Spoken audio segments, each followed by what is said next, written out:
আচ্ছা, এই 2025-26 একাডেমিক ইয়ারে তুমি কি ক্লাস 11-এ ভর্তি হতে চলেছো? অর্থাৎ 2025-এ মাধ্যমিক পরীক্ষা দিয়েছিলে এবং সদ্য তোমার রেজাল্ট আউট হয়েছে।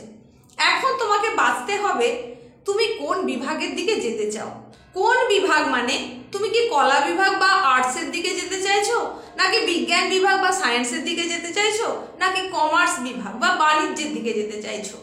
নিশ্চয়ই রেজাল্ট আউটের পরে বা তার আগে থেকে তুমি একটা ভেবেচিন্তে রেখেছো।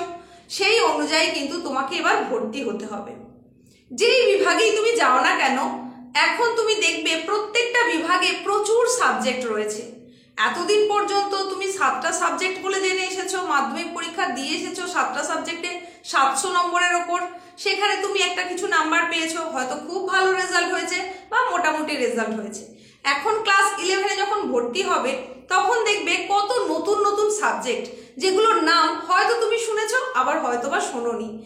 এই যে সাবজেক্টগুলো রয়েছে এক একটা বিভাগের, তো এই বিভাগের মধ্যে কোনো একটা সাবজেক্টের নাম শুনে হয়তো তোমার ভালো লাগলো, মনে হলো এই সাবজেক্টটা আমি নিতে চাই, তো তুমি চাইলেই কি নিতে পারবে? উচ্চ মাধ্যমিক শিক্ষা সংসদের তরফ থেকে, মানে তোমরা যে বোর্ডের আন্ডারে উচ্চ মাধ্যমিক সেটা যখন দেবে, সেই বোর্ডের আন্ডারে কি কোনো এরকম রুলস আছে? সেটা নিশ্চয়ই জানতে হবে। তাছাড়া তুমি যে সাবজেক্টটা চাইছো, মানে যখন জানতে পারলে যে এই আর্টসে এতগুলো সাবজেক্ট রয়েছে বা সায়েন্সে এতগুলো সাবজেক্ট রয়েছে বা কমার্সে এতগুলো সাবজেক্ট রয়েছে, সেই সাবজেক্ট নিয়ে তুমি যে পড়তে চাইছো, যে স্কুলে পড়তে চাইছো, সেই সাবজেক্ট কি আদৌ ওই স্কুলে আছে? প্রথমত এটা তোমাকে দেখতে হবে। দ্বিতীয়ত যে বিষয়টা দেখতে হবে, কিছু কিছু সাবজেক্ট আছে যে সাবজেক্টগুলোর জন্য কিন্তু একটু বাধ্যবাধকতা আছে, মানে তুমি চাইলেই আর তোমার স্কুলে থাকলেই তুমি যে পেয়ে যাবে এমন কিন্তু নয়। তার জন্য যে নিয়ম রয়েছে সেটাও জানিয়ে দেবো, আর কোন কোন সাবজেক্টের জন্য এই রুলস সেটাও জানিয়ে দেবো। তার আগে তোমাদেরকে একটু ছোট্ট আভাস দিয়ে রাখি যে তোমাদের এই যে 11-12-এ সাবজেক্টটা ঠিক কতগুলো থাকবে। তোমাদের কম্পালসারি সাবজেক্ট থাকবে দুটো, একটা ফার্স্ট ল্যাঙ্গুয়েজ, একটা সেকেন্ড ল্যাঙ্গুয়েজ। সেখানে মূলত বেশিরভাগ জনেরই যেটা থাকে ফার্স্ট ল্যাঙ্গুয়েজ হিসেবে বাংলা এবং সেকেন্ড ল্যাঙ্গুয়েজ হিসেবে ইংলিশ। এরপরে মানে এই যে দুটো সাবজেক্টগুলোর কথা বললাম, এগুলো হচ্ছে কম্পালসারি সাবজেক্ট, তোমাকে নিতেই হবে, রাখতেই হবে, সবার সমস্ত বিভাগের জন্যই একই নিয়ম। এরপরে থাকবে তোমাদের 3টে ইলেকটিভ সাবজেক্ট। এই যে 3টে ইলেকটিভ সাবজেক্ট, সেটা বিভিন্ন স্ট্রিমের জন্য অনেক সাবজেক্ট থাকে, তার মধ্যে তুমি যে কোনো 3টে রাখতে পারো। তবে ওই যে বললাম, তোমাকে খেয়াল রাখতে হবে তুমি যে স্কুলে ভর্তি হতে চাইছো সেখানে ওই সাবজেক্ট আছে কিনা। আর একটা দিক খেয়াল রাখতে হবে যে তুমি ওই সাবজেক্টটা নেওয়ার যোগ্য কিনা। যোগ্য মানে এটা আবার কি কথা?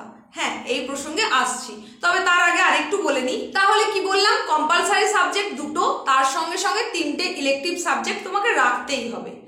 আরও একটা সাবজেক্ট যেটাকে বলা হয় অপশনাল সাবজেক্ট, ঐচ্ছিক বিষয়, সেটা তুমি রাখতেও পারো, নাও রাখতে পারো।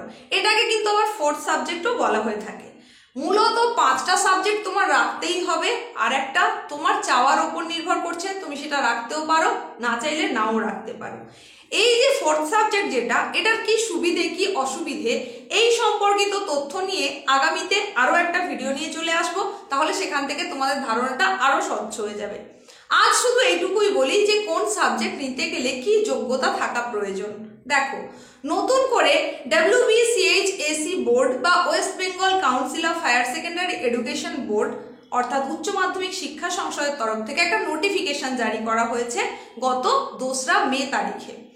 এই নোটিফিকেশনে জানানো হয়েছে যে কিছু কিছু সাবজেক্ট যেগুলো কিনা সায়েন্স বেসড ইলেকটিভ সাবজেক্ট, এই সাবজেক্টগুলো যদি নিতে হয় তাহলে তার জন্য একটা ন্যূনতম পার্সেন্টেজ অফ মার্কস তোমাকে মাধ্যমিকের পরীক্ষায় পেতে হবে।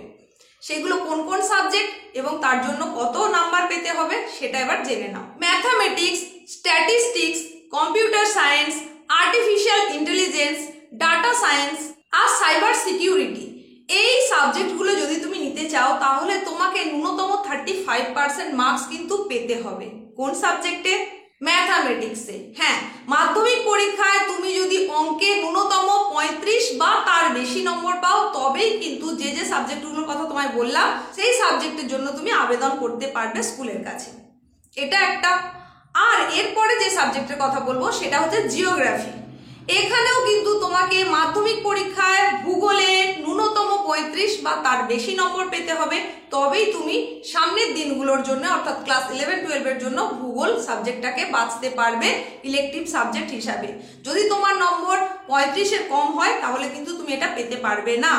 এরপরে সায়েন্স স্ট্রিমের ফিজিক্স আর কেমিস্ট্রি যদি কেউ নিতে চায় তাহলে তাকে কিন্তু পেতে হবে 35% মার্কস মাধ্যমিকের ফিজিক্স পরীক্ষায়।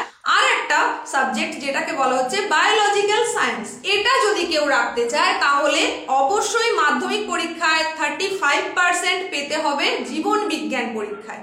জীবন বিজ্ঞান পরীক্ষায় 35 বা তার বেশি পেলে তবেই সে বায়োলজিক্যাল সায়েন্সের জন্য অ্যাপ্লাই করতে পারবে। এই হচ্ছে সেই বিজ্ঞপ্তি যেখানে এই ক্রাইটেরিয়াগুলোর কথা বলা হয়েছে।